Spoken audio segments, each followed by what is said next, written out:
Welcome to the Divine Feminine Podcast, where I am your host, Priestess Hanira Abunu. Here I support women in learning and applying the Divine Feminine principles into their lives. We talk about lifestyle, family, culture, and spirituality, all from a traditional African perspective. Welcome to the safe space.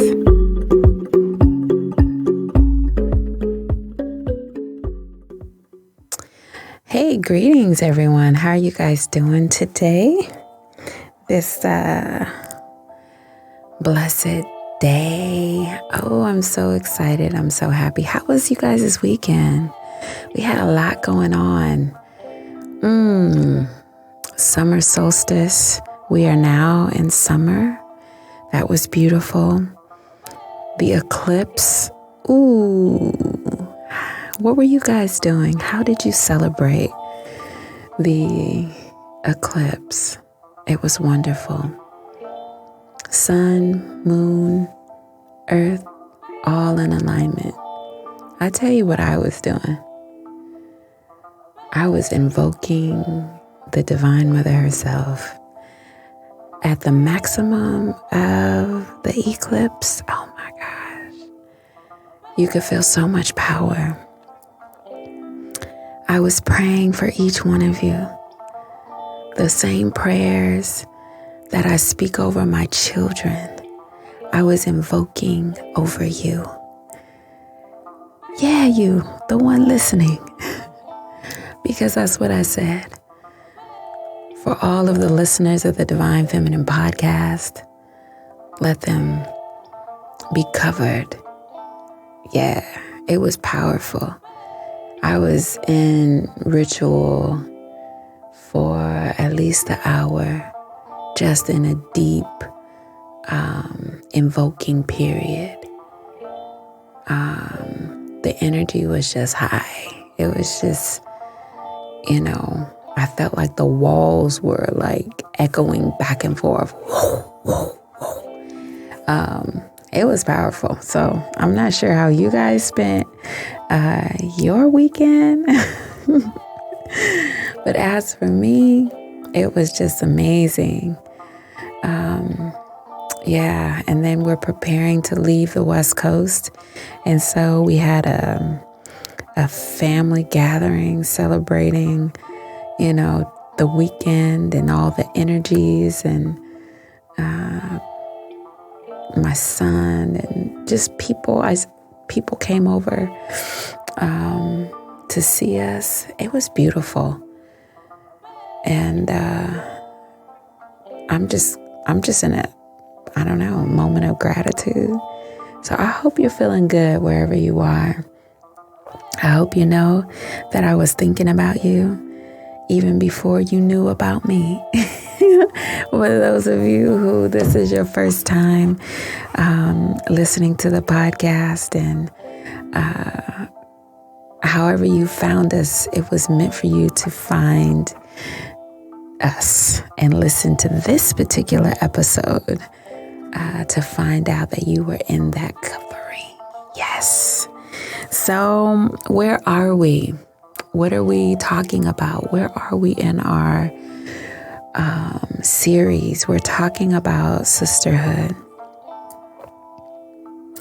And before I recap and go over last week, because that's customary, that's what I do, that's what we do here. Family, I just wanted to read us a story. And this story kind of sets the tone for what we're going to talk about and what we've been talking about also. So let me just put my little timer up here. All right. And so this story comes out of the Iniciatic Tales of Hej-Ptah. And I'll put the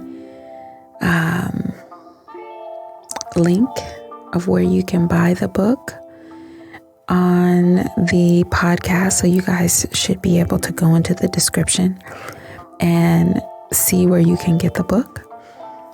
This book has a lot of tales or stories told in initiation.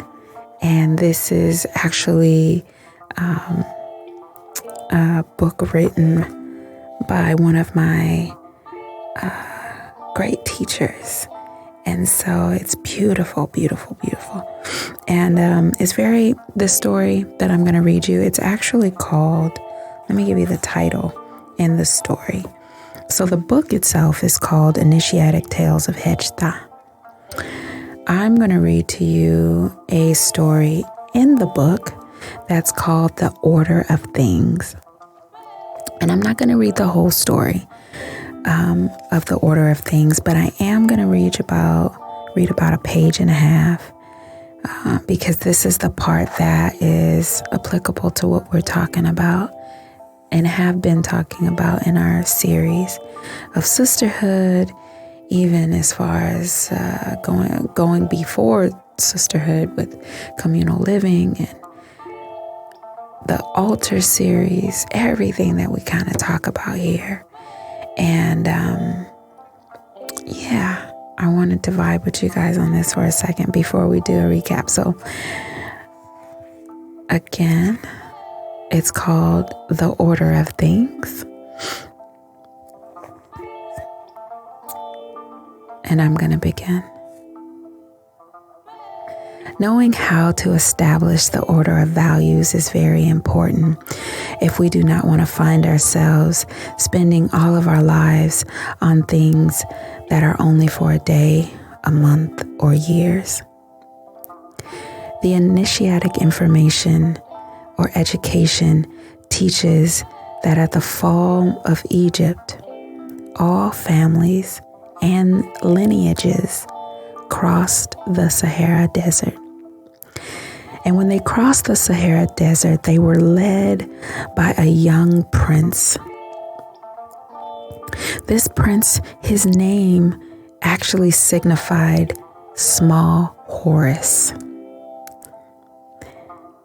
The families came with the goal of reorganizing the defense of the land and the city where they were to still be part of their vital initiatic secrets.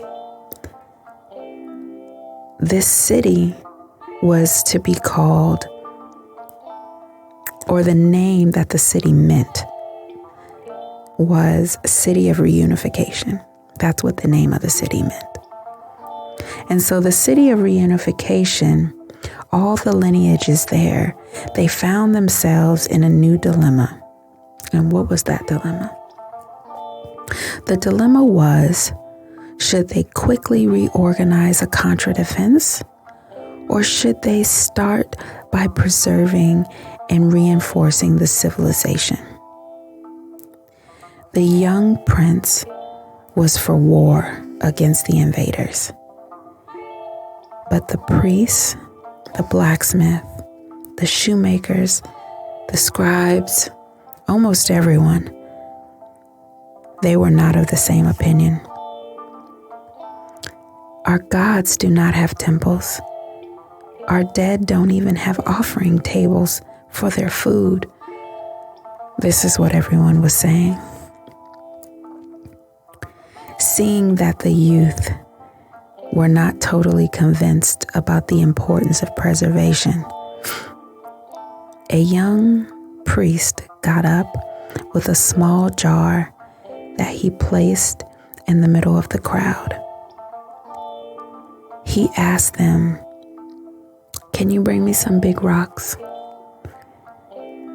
And he took the rocks and placed them in the jar until the jar was full.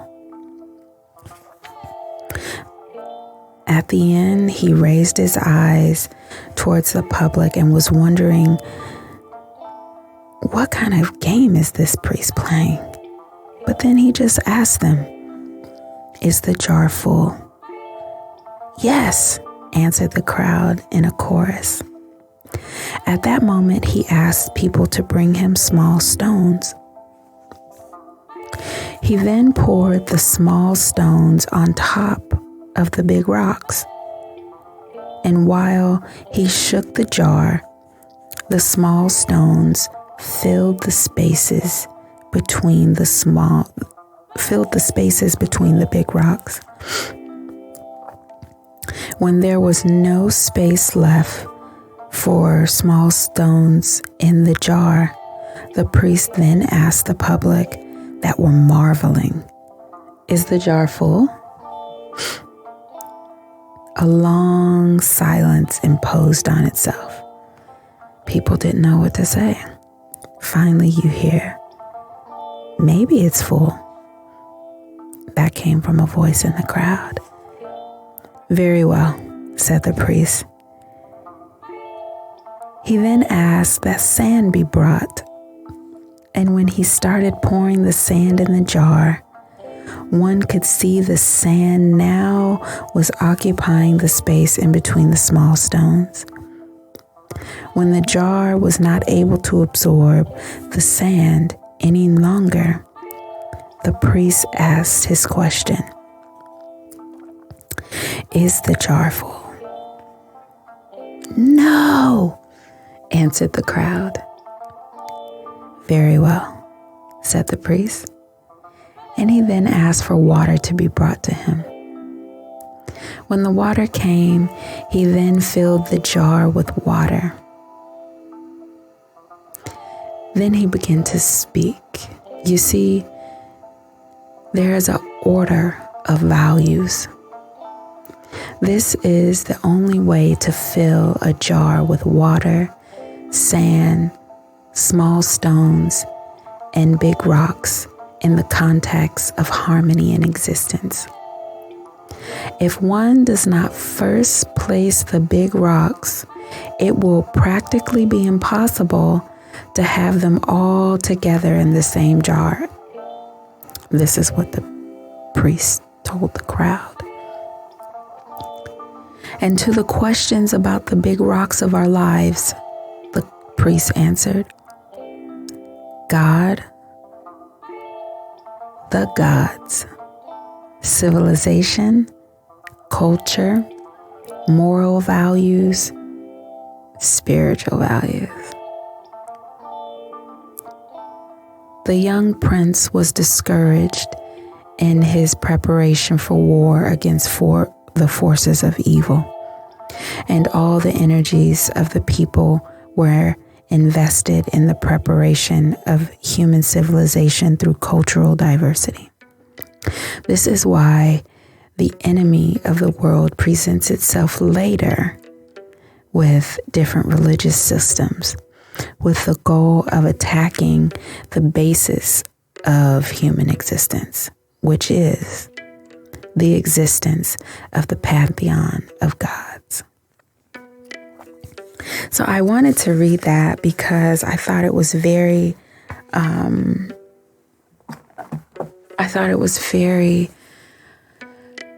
timely in what we're experiencing as a people, because in the story, all of the people in Egypt, right? They said that in the beginning.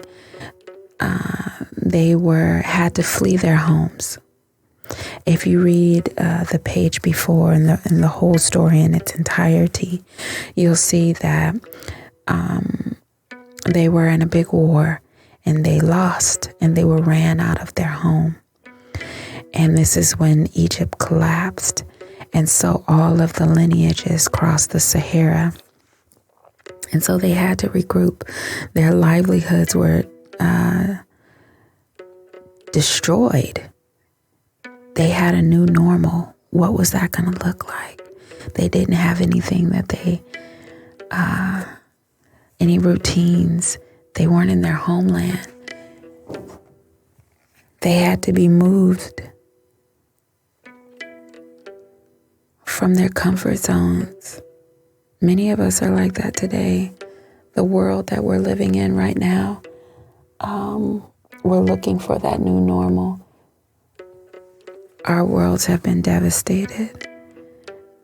And so the author talks about how, you have to organize your life with the big important things first and let that fill all the space. So the jar itself in the story represents your life and your capacity or time management, right? So the jar represents your time management, and the way you fill the jar, there's an order, and that order is based on being in harmony with existence. And, that's what I say routinely with you guys, is that we need to align ourselves with nature. We need to be in harmony with existence. And so when the author brings that up, it was very, timely as to what we're talking about in sisterhood, because whether it's coming together in a sisterhood, building that bond in that group, or you're talking about communal living with a bunch of like-minded people, or if we're talking about the altar and creating your altar space and starting that self-care regimen, it all talks about being in harmony with existence and your spiritual walk and putting the big things first. Those are big things, right? And it talks about at the very end, if you catch it, it talks about how later on in history that the different political systems and different governments will introduce different religions to distract mankind from what was important. And that was the pantheon of the gods, right? The unseen world, our spiritual growth and development, honoring our ancestors, all of those things aren't even taught to us in this Western society. We're given religion. And so I wanted to bring that up because that needs to be the basis. It reinforces what we've been talking about as the foundation, as to the foundation of why we are coming together and building our communal homes, building our sisterhoods, why we're working together. We're working together because we want to preserve the big rocks. We want to put the big rocks in our lives first, meaning that we want to fill up our time, our lives, and fill up our lives and have our time taken with things that promote our spiritual growth and development and our devotion to the divine world, period. As divine feminine beings, that is our goal. And so we have to keep that in mind. We have to keep those big rocks first, and then everything else fills in second, fills in third, fills in fourth. And if there's any time at the end, that's what we give our time and attention to. And so that's where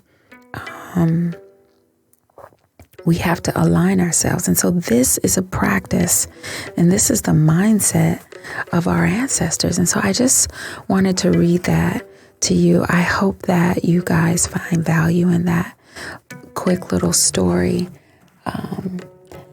that I just read. And I'll again put the link in the bio. But it's pertinent because we're talking about sisterhood. And last week we shared that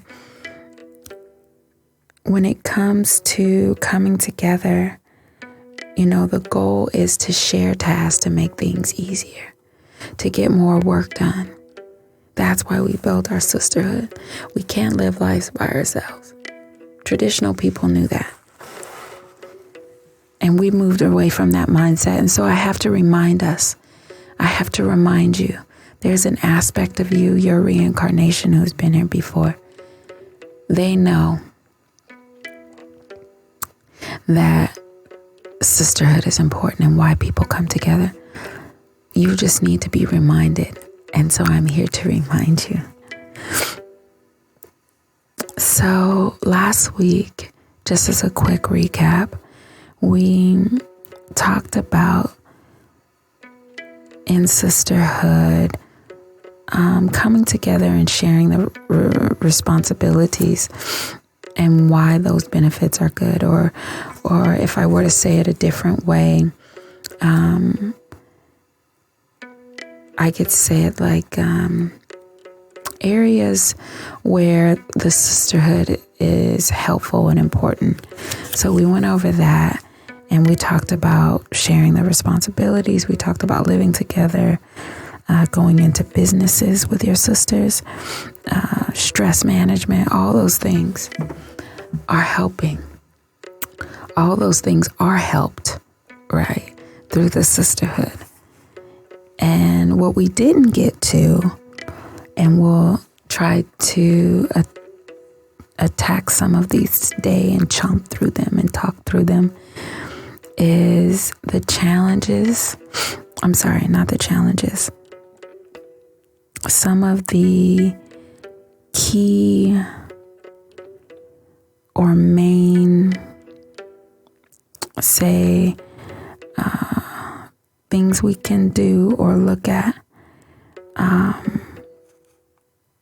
in choosing our sisters, right? So we have that, like what are the things we should look for in partnering with people?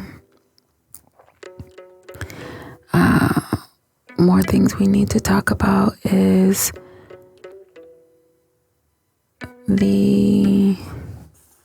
trying to read my notes here, bear with me. The challenges or the realities of sisterhood, right? That's going to be an interesting segment, because if you have sisters or, we can be very complex creatures. And, what does that look like? And so we need to talk about that. You need to be aware of that.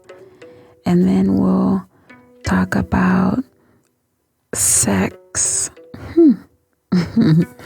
And when I say sex, I'm talking about gender, but more in the context of relating with the masculine and the feminine and how we balance each other out, and where that joining comes in, right? And I talked about last week how I didn't want to talk about that too soon in the podcast or too soon in the series, because, sometimes, here at the West, we have a little bit of corruption. Let me just be honest, because everything is over sexualized here in the West. Everything here is, just soft porn, if I can be graphic. And so when you say sex, people just, their ears perk up. They, what? And that's not what this is. That's not where I'm going with this. You guys know I live a very pure life, and that just, that's not where I'm going with this. We're not going to get raunchy. However, we do need to know the balance of things, because if we were to look at this, there's aspects of society where people, we put in, the sisterhood model. And if you're out of balance with that, you can go into danger zones where now you're out of harmony with nature. And this society has plenty of examples of where they've gone extreme, right? And I love the LBGT community, the way they express themselves, how free they are and their spiritual gifts. They're highly spiritual individuals, but they're misguided and their spiritual gifts aren't honed. And this society has exploited them and turned, the whole community into just something that is unnatural, and that I don't like that either. And it's because we're out of balance. Yes, are there times where your reincarnation can come in and you have the mind or the divinities that are masculine, but you're born into a feminine gender? Yes, are there times where your divinities are feminine or female divinities, but you're born into a masculine body? Yeah, that's very real. As a priest, I see that all the time. However, that doesn't release you of your responsibilities as a human being that has that particular, gender. No, it doesn't release you at all. But then on the flip side, you also have a right to express your divinity. So there's balance in that. And so in traditional cultures, we know how to keep that balance. But this society exploits and allows for gross distortion. And that's why this civilization is crumbling. Because we can't be out of harmony with existence. And so that's just one example. And I didn't mean to go on a tangent about that. But, and by the way, if that's you and you're listening to this and you're intrigued by what I'm saying, or maybe you agree or don't or disagree, let me know. Let's have a conversation about it.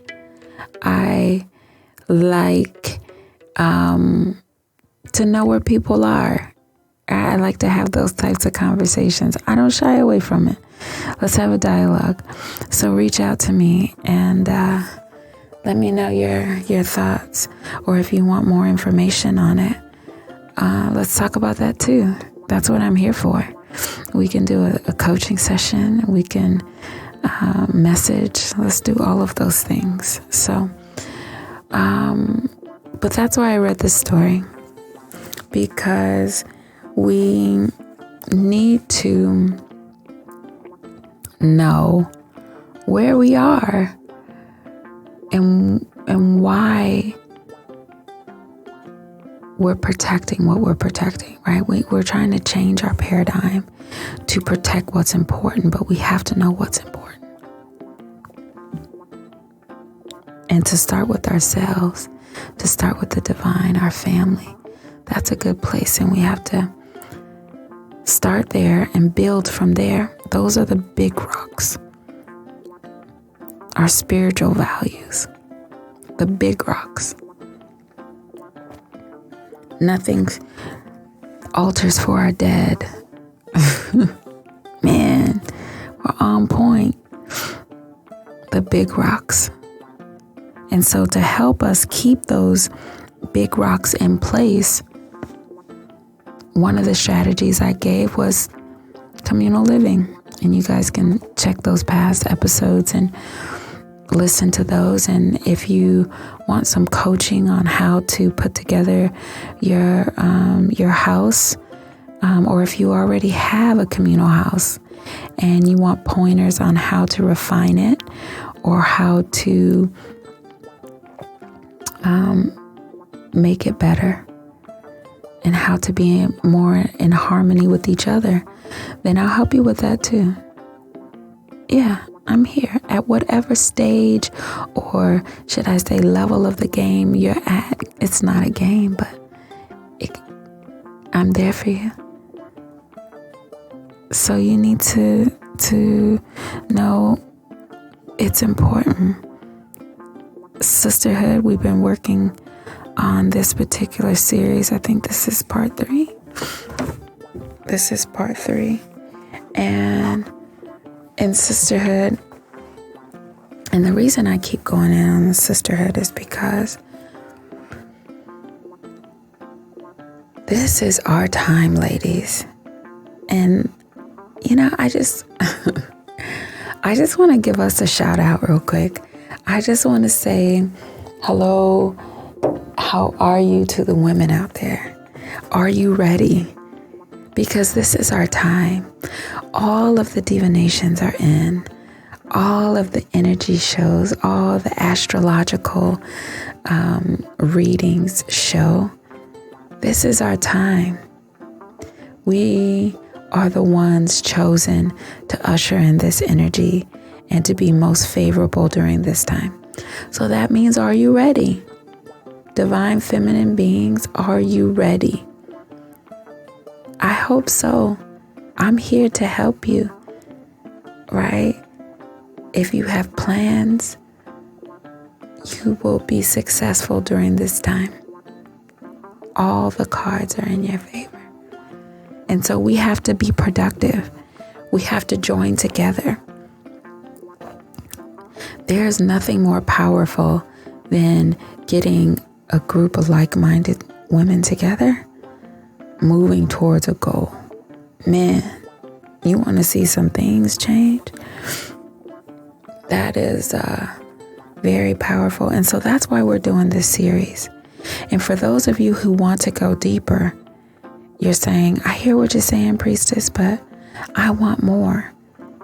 I want to know more. Well, that's why you have to message me. That's why we need to do a private session together.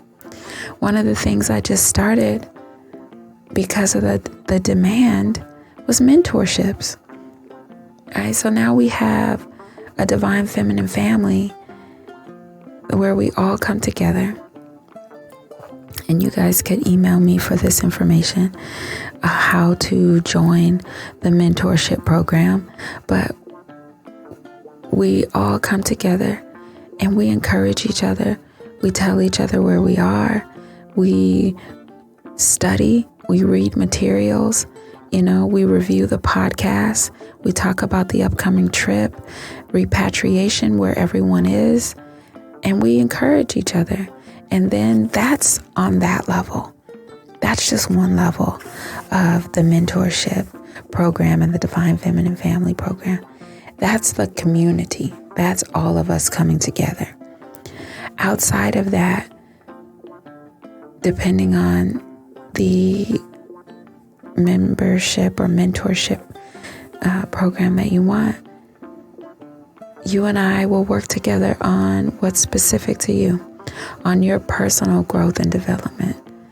We'll start with the spiritual reading and we'll see, what your ancestors have to say. We'll see. It's like I was explaining to a gentleman today that there's times you need to do a spiritual checkup, right? We go to the doctor and we'll have the doctor, and some of us run to the doctor. We'll run to the doctor. We'll go to the doctor and we'll have him check, run all kind of tests. I just want to make sure I'm right. I just want to, get a physical. I just want to make sure I'm healthy. Is there anything how are my organs, doc? How is this? What's my cholesterol level? We do all of these things, but we never think to get the same checkup on our spirit. And so a lot of us are out of balance because we don't get spiritual checkups to keep everything running at its optimal level, to make sure that all your divinities are pleased with you. All of your ancestors are pleased with you. And by your divinities, I mean the divinities that you chose to come with. So everyone, when they reincarnate, they choose a destiny And then there's a divinity that comes with them. And that is the divinity that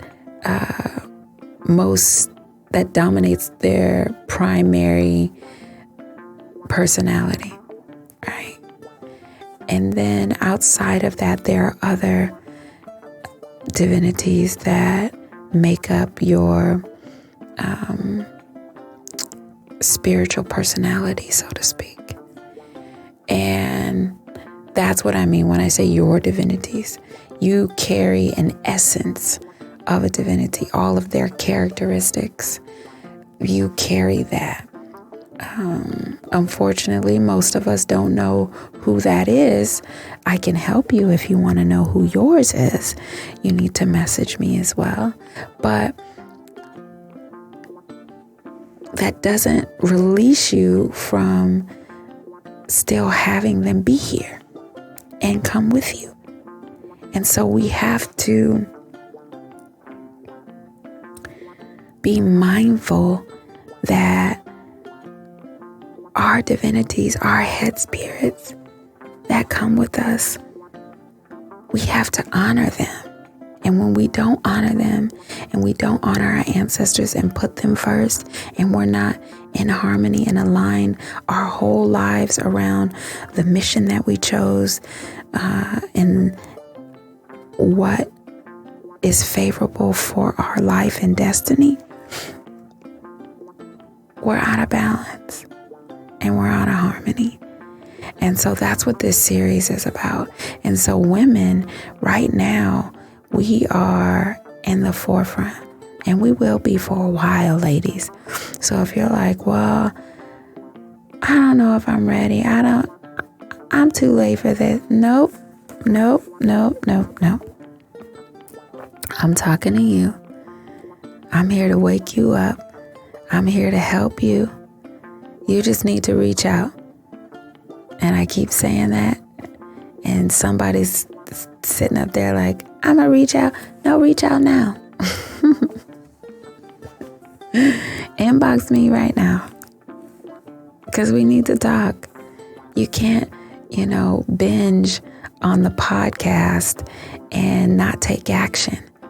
You can't spend the weekend listening to all the episodes and then not take action. No, you have to take action.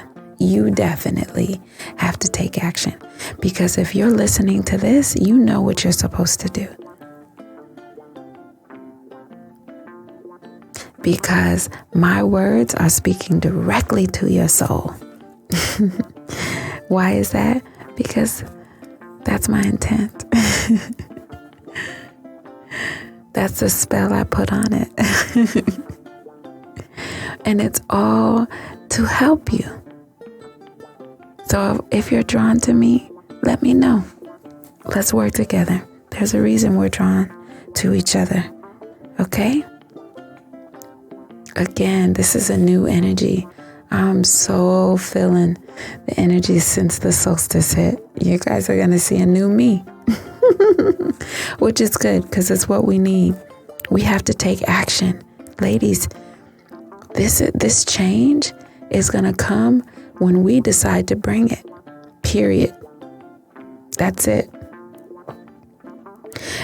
This new energy will come when we decide, okay, now it's time. And here's the thing. And so you may be saying, well, I already decided this is my time. I'm doing this. I'm going to fulfill my destiny. Ever since COVID hit, I've been working in my craft, right? You may be saying, hey, I've already made that decision. How's it going? How is it? Is it hard? I bet you it is. Yeah. You need help. You need guidance. That's why I'm here. Because there's different levels to this thing. This is why sisterhood is so important. Going back to the sisterhood. This is why sisterhood is so important, because each of us play our part. right? To the sister who is saying her story is, you know what? I already answered the call. I've been working in my gifts and my talents, honoring my bloodline for this amount of time. Well, you see the value in partnering, I bet, because you realize I only have so much time and energy. Because my big rocks have to be in place. My small rocks have to be in place. I need to be, and I still need to get stuff done. So what do? Man, that's why we need to come together. And so when you come together, you need to be careful and understand what you need and what you're bringing and what you need. There's an attraction and there's a repelling. You need to know there's a positive, there's a negative. You need to know what you're bringing. And that's what I wanted to talk about in one of the segments. The keys to partnering with the right women for the right things. You like that? I went on a small rant. You guys gotta bear with me. Well, I'm just passionate. I'm passionate about the work I do. I'm passionate about helping the women, about helping you. And whatever you do, you may do fitness. You know, you may be in media, whatever your craft is. You may be in education. You may be in communications. Each bloodline is different. My bloodline is the line of the priest. But in order for you to be in harmony, just like me, we both have to do the same things. Put the big rocks first, and then fill the other spaces with smaller priorities. But we have to prioritize our spiritual walk, our connection with the pantheon of gods, with our ancestors.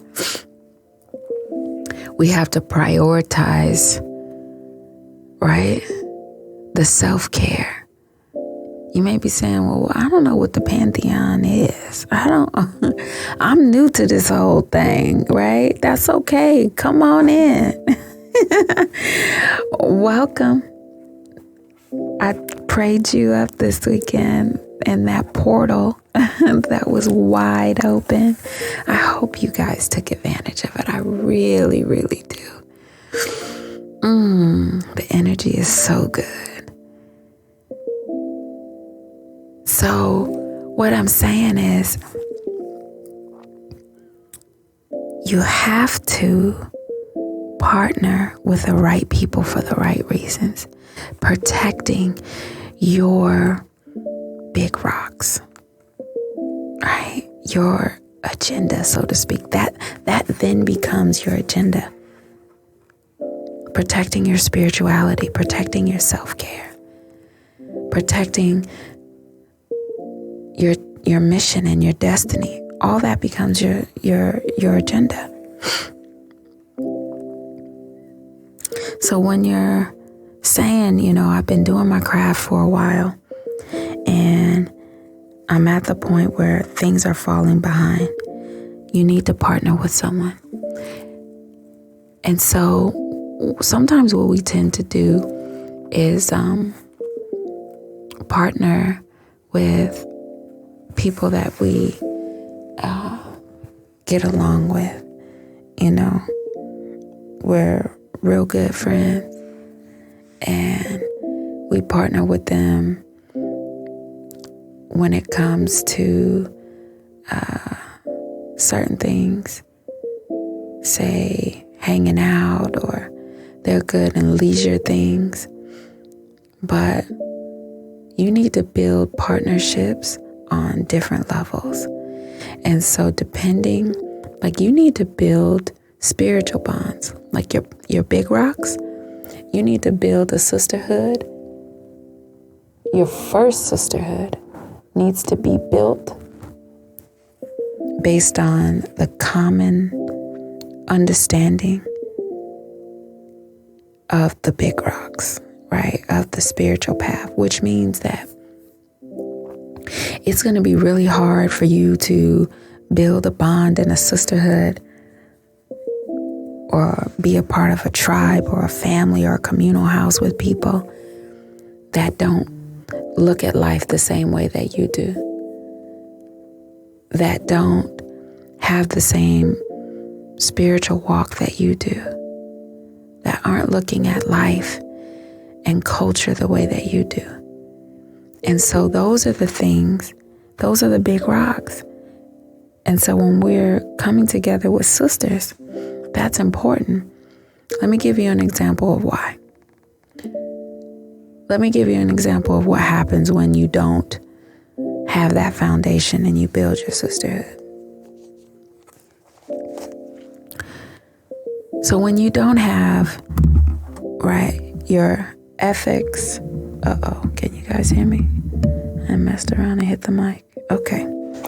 When you don't have your sisterhood built around your values, your aligned ethics, spiritual walk, then there's room for problems later, right?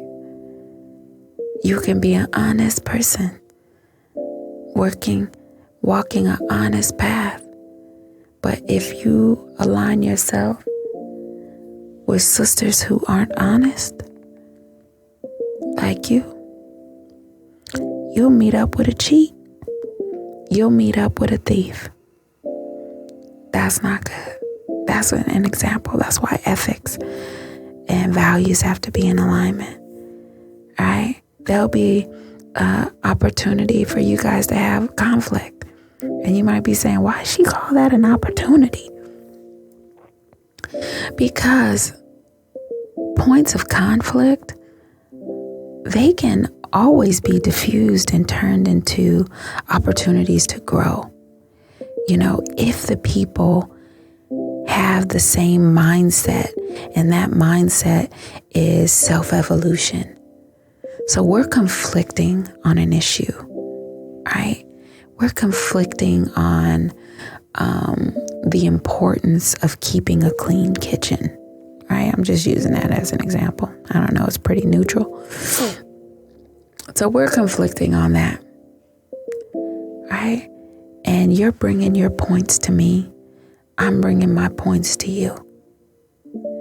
You're saying to me, you know, I think a clean kitchen is necessary to keep the purity of the home, to invoke the ancestors, and to promote health and wellness. I think purity is a vital part of our growth and development. You're saying to me, hey, my ancestors don't like a dirty kitchen. I can't cook in a dirty kitchen. It just rubs me a certain way, gets me more agitated than normal to come into a kitchen that's dirty, right? And I'm saying, hey, it's not a big deal. We can always clean the kitchen. I just don't take it seriously. But maybe I don't see your point.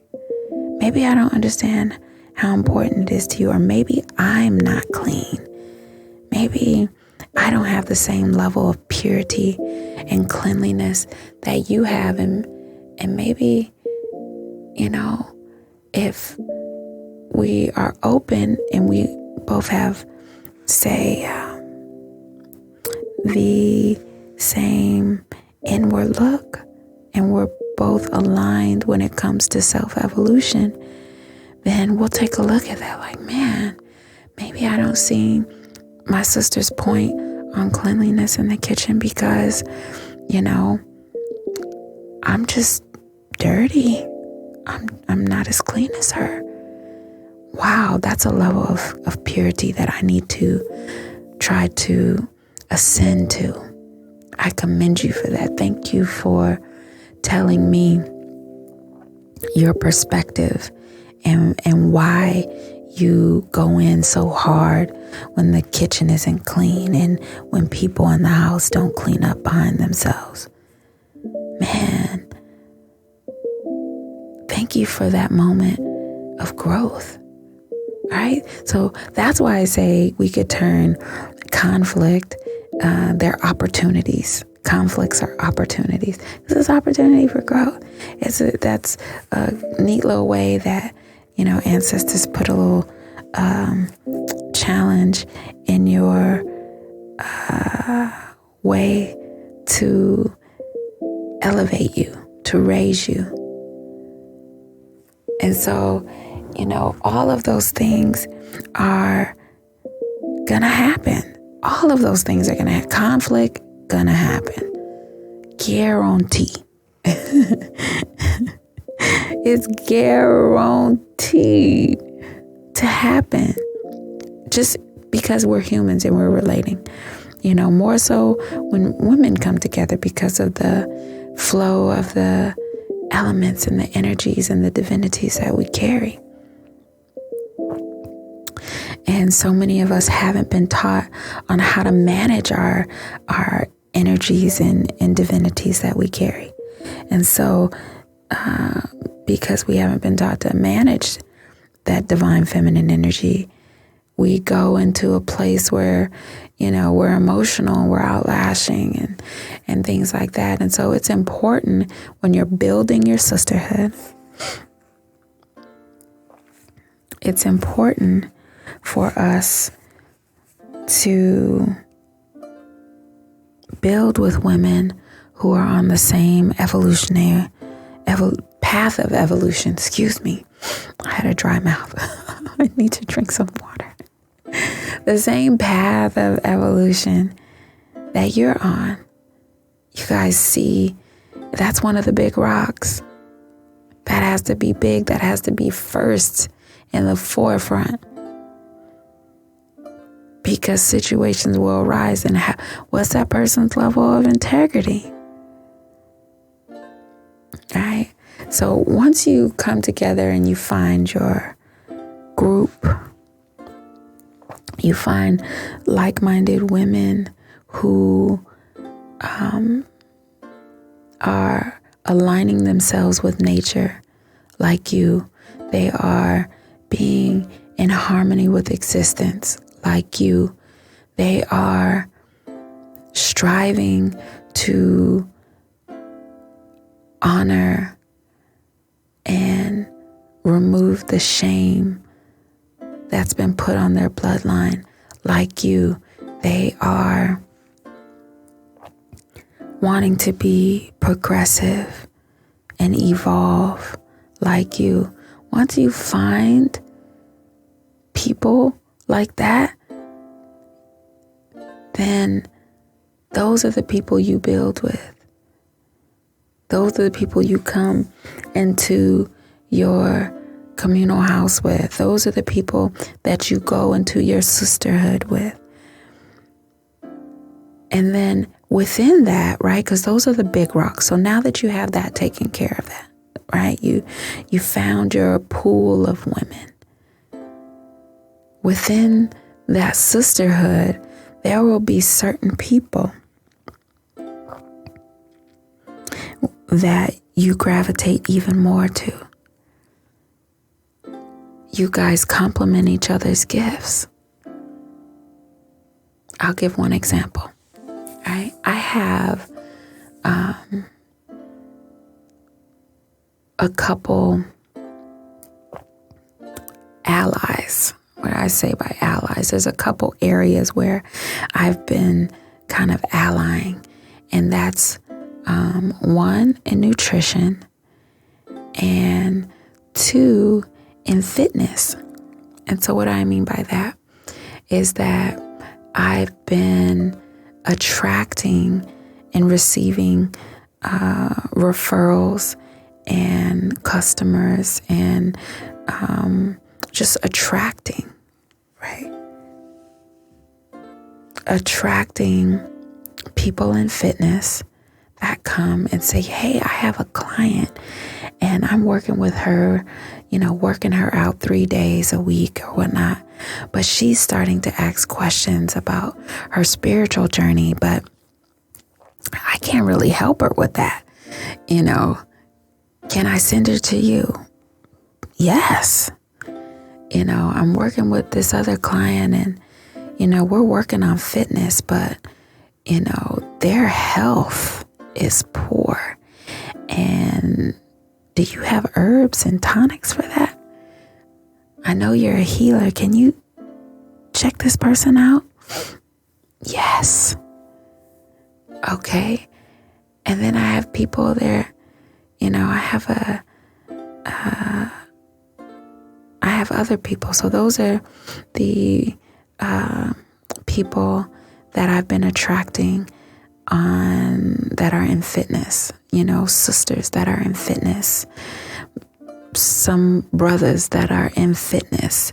And we've been working together. They've been sending people my way that I can heal in my lane as a priest spiritually.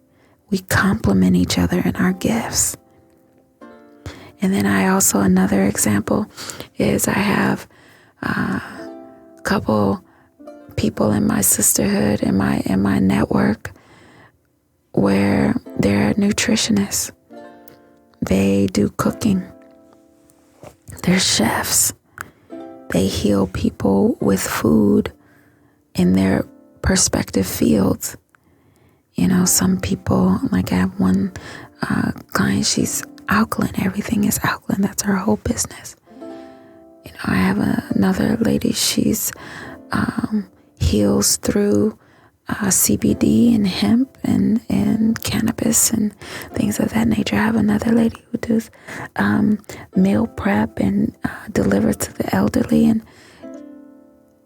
and they're all in my net. And they said, you know what? We have people who order from us and they have questions. They were just asking about spirituality, or was talking about their spiritual path, and they were asking me questions that I don't know nothing about. I'm gonna give them your number. Boom. So I complement their business. I complement their gifts, and they complement mine. And so you see, once you do that first pull with the big rocks and building, and we're talking about building your sisterhoods, right? And we're building our sisterhoods for the purpose of living together, doing business together, stress management and things like that, all of those things. You put the big rocks together first. So we see eye to eye on the fundamentals. Fundamentals being spirituality, being evolution, being ancestors, honoring our ancestors, self-care. And then after that,